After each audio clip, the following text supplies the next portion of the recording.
Merci, Monsieur le Président. Honorable assesseur, merci de m'avoir donné la parole. Monsieur le Président, dans cette phase de la preuve, la défense Paul Mansart est beaucoup réjouie.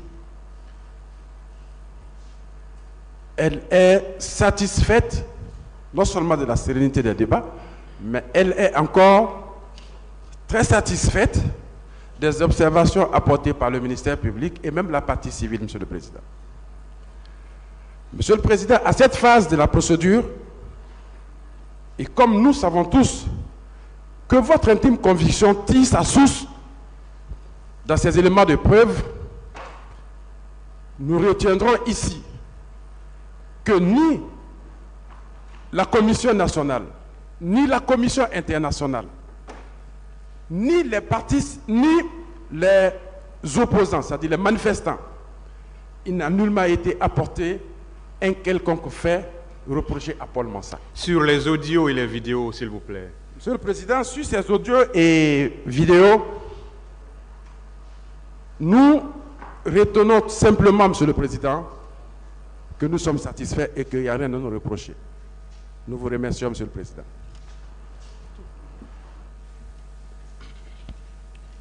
Monsieur le Président, mes observations vont s'articuler autour de 6 points.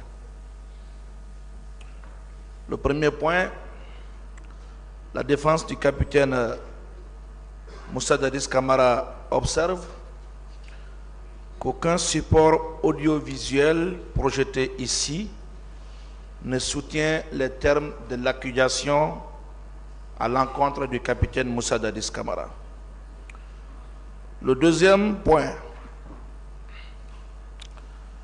aucun support audiovisuel projeté ici n'est en contradiction avec les déclarations du capitaine Moussa Dadis Camara, tant à l'instruction préparatoire que par devant votre juridiction.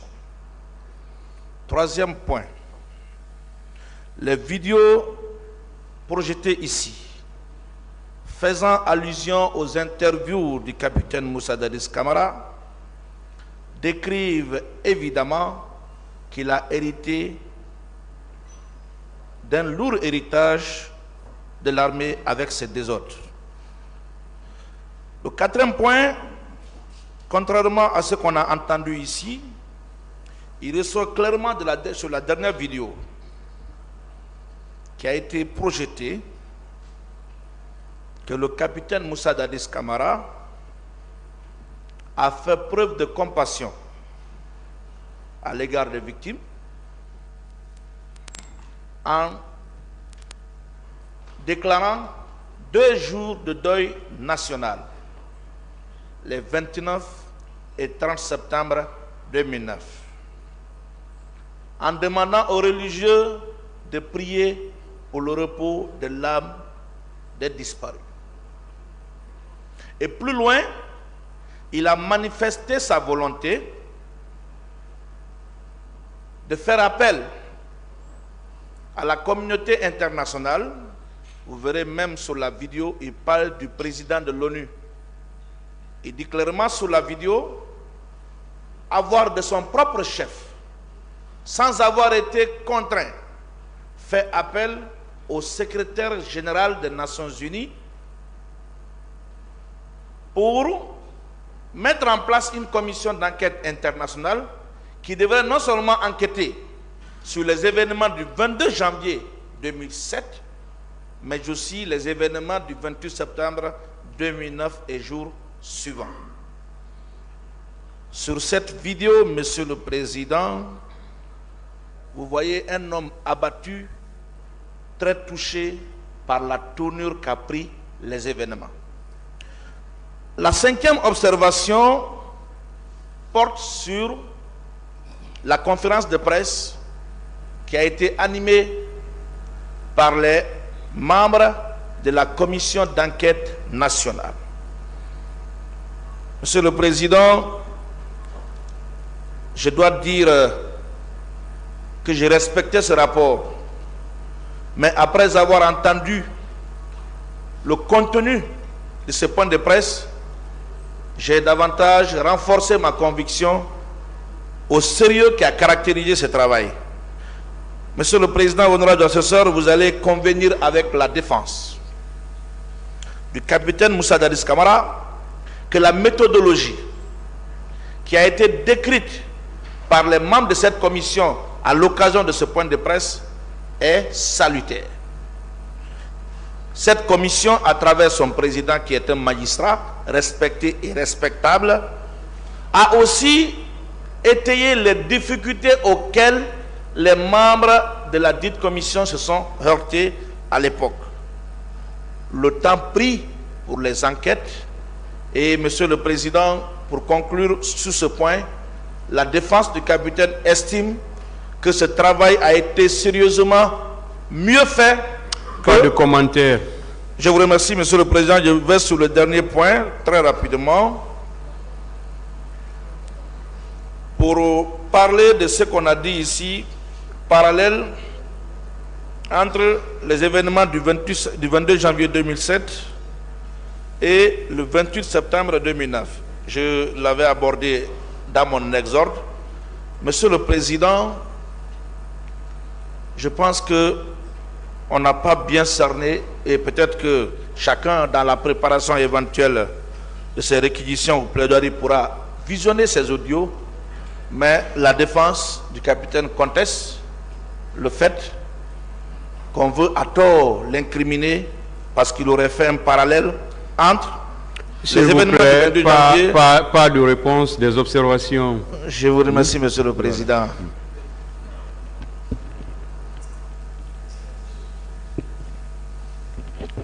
Merci, Monsieur le Président. Merci, honorable assesseur. Je veux faire observer trois choses, Monsieur le Président. Contrairement à ce qui a été soutenu ici à cette part, durant toute l'audience, il ne ressort pas des vidéos qui ont été projetées ici, ni des déclarations, des audios que nous avons entendus, que le président Dadis était au Marokana au moment du 28 septembre. Il ne ressort pas de vidéos. Contrairement à une interprétation également qui est faite sur les déclarations du président Dadis dans les vidéos, notamment en ce qui concerne la compassion dont faisait allusion tout à l'heure Maître Pépé Antoine, aucun membre du gouvernement n'a démissionné entre la date... Bon, pas de réponse, s'il vous plaît, sur ce qui a été vu ici. Oui, justement. Parlons de ça. C'est ce que je veux dire, Monsieur le Président. Permettez, je vous en prie. Je vais tout simplement dire qu'il ne ressort pas des vidéos la déclaration par laquelle un membre du gouvernement aurait démissionné entre cet intervalle-là. Dernière chose, Monsieur le Président, honorable assesseur, dans les vidéos qui ont été projetées ici, notamment la rencontre entre le colonel Kigboro et les leaders politiques, il ne ressort nullement de cette partie de la vidéo que le colonel a communiqué au téléphone. Merci, Monsieur le Président. Honorable membre du tribunal, c'est avec une attention soutenue que la défense de colonel Moussa Tchebolo Camara a pris connaissance des supports audiovisuels et audio versés au dossier et ceux apportés par la partie civile. Au nom du droit, Monsieur le Président, de la personne poursuivie d'argumenter, nous estimons que ces éléments-là n'emporteront pas votre conviction. Sur les bérets rouges, on a tous vu, on a regardé, le colonel Moussa Tchebolo Camara est avec son garde du corps. Le chauffeur les a rejoints un moment et a rebroussé chemin. Ça, c'est dans les images. Voilà. Pas de commentaire. Et on parle de la présence des agents en body noir. Quels agents? Est-ce que ces agents ont été identifiés dans le Pas support? de commentaires, s'il vous plaît. Ces agents n'ont pas été identifiés. Calmez-vous, pas de commentaires. Merci, Monsieur le C'est que Président. vous avez beaucoup à dire, mais Ouais. vous aurez les Ouais, plaidoiries ouais. pour ça. C'est pourquoi on aurait voulu faire les commentaires au même moment que les images passaient. Des menaces.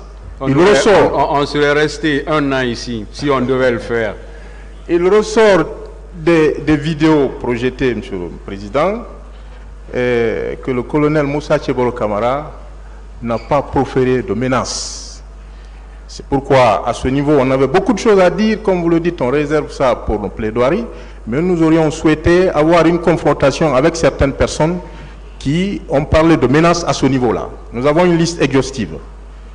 Et dans les supports, en visionnant ces supports, nous on craignait voir le colonel faire un mouvement de la tête ou un mouvement de la main comme ça pour dire c'est terminé. Mais on n'a pas vu ça dans les images, rien de tout ça. Voilà. On n'a pas vu le colonel s'entretenir dans les images au téléphone, parler au téléphone comme on l'a dit avec le président Dadis. Et de même, on aurait été très embarrassé si on avait vu dans les images là le colonel tenter de kidnapper Elhadji Cellou Dalein Diallo. Mais on n'a pas vu ça. Hein? Si on avait vu le colonel en train d'injurier, hein, de s'attaquer, de dire, par exemple, comme ça a été dit à M. Mokhtar Diallo, petit, cela, on n'a pas vu ça dans les images, M. le Président. Donc, nous, on se demande si c'est ce qu'on appelle même pièce à conviction. On ne le croit pas. Et des injures à l'égard, ce qu'on a vu, qu'on a tous vu, à l'égard d'hommes militants, et pas d'injures à l'égard des leaders. C'est ce qu'on a vu dans les vidéos ici, M. le Président. Et en tout état de cause, il n'est pas renvoyé pour injure. Et les échanges au téléphone, on a dit qu'on a entendu dans un élément sonore, mais le Thibault est passé ici. M. Thibault a été très clair sur ces échanges-là, c'est lui qui était là. Voilà. Et en tout état de cause, Monsieur le Président, on vous dit que ce sont des pièces à conviction, ce sont des preuves. Mais les images et les audios n'apportent pas la preuve de la commission des infractions reprochées au colonel Moussa Tchebolo Camara. Je vous remercie, Monsieur le Président.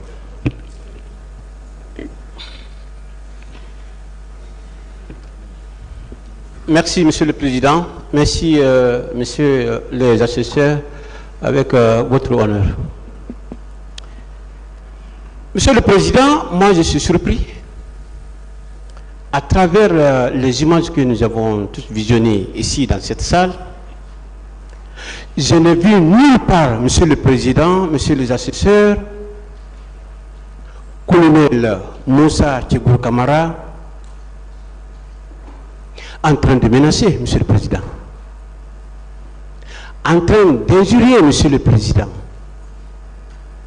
en train de tirer sur un manifestant, Monsieur le Président.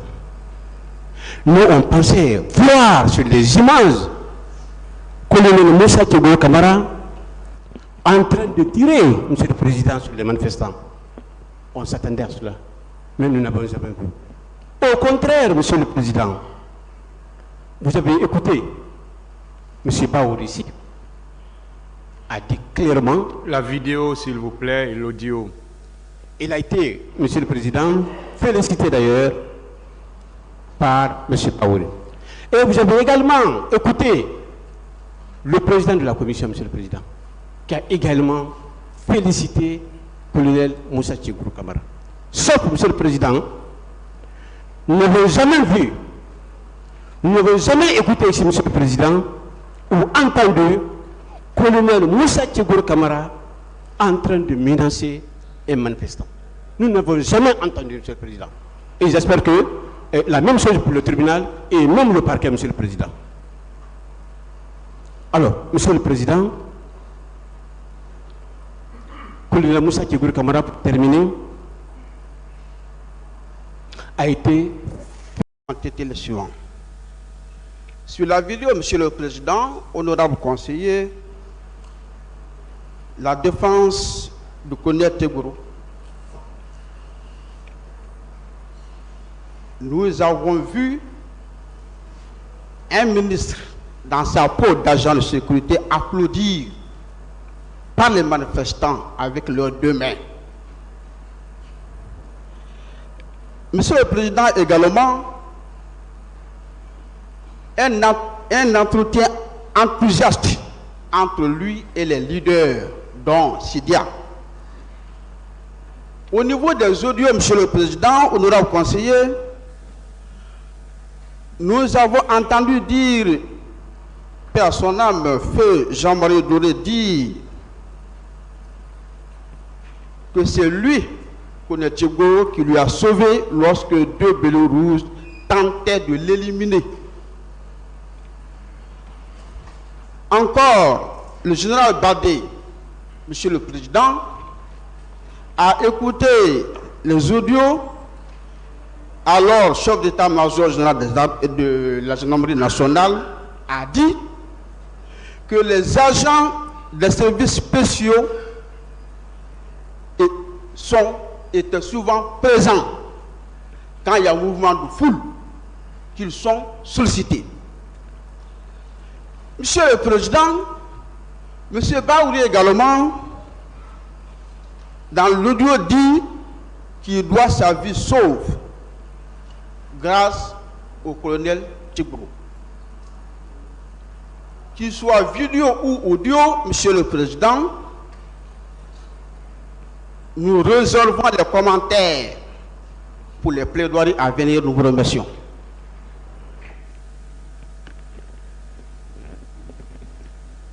Merci, Monsieur le Président.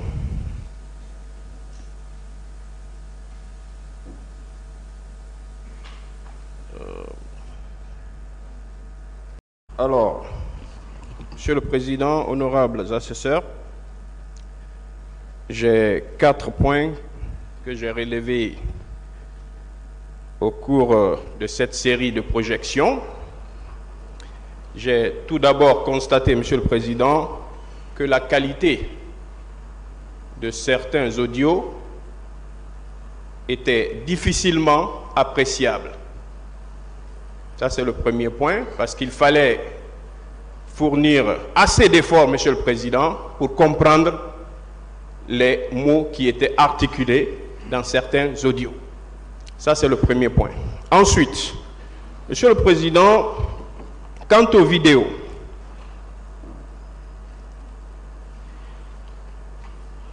certaines vidéos, Monsieur le Président, sont de très mauvaise qualité, il faut le dire, parce qu'on ne peut même pas identifier les personnes sur certaines vidéos. Notamment la partie où il y a un groupe de militaires armés faisait irruption. Monsieur le Président, sur cette partie, on ne peut identifier personne. Mieux que cela, Monsieur le Président, dans le box... Décoiffez-vous, messieurs. Dans le box des accusés ici, dans cette salle, nous n'avons vu aucun des accusés sur toutes les vidéos qui ont été projetées dans cette salle avec une arme ou avec un gourdin ou avec quoi que ce soit en train de commettre une infraction. Les infractions en tout cas qui sont poursuivies devant votre auguste juridiction. Mieux, Monsieur le Président, honorables assesseurs,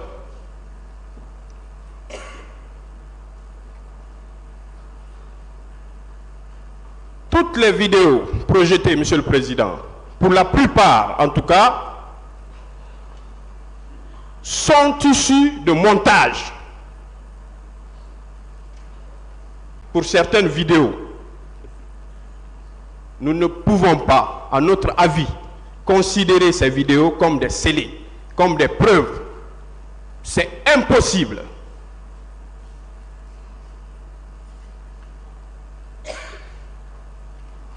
Nous avons même vu des reportages de télévision étrangère qu'on a projetés dans cette salle, Monsieur le Président. Alors, pour ne pas, puisque vous l'avez dit, qu'il s'agit simplement d'apprécier, de faire des observations sur les vidéos, donc voici les observations que j'avais à faire à propos et des audios et des vidéos qui ont été projetées dans cette salle. Je vous remercie.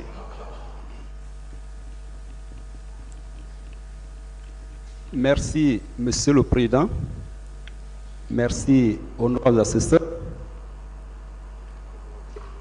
Contrairement au chef d'accusation du ministère public, la défense du colonel Blaise Goum se réjouit du fait qu'aucun élément audio ou vidéo n'incrimine le colonel Blaise Goum. Et au moment opportun, en tout cas, nous nous réservons le droit de faire la démonstration juridique de son innocence. Je vous remercie.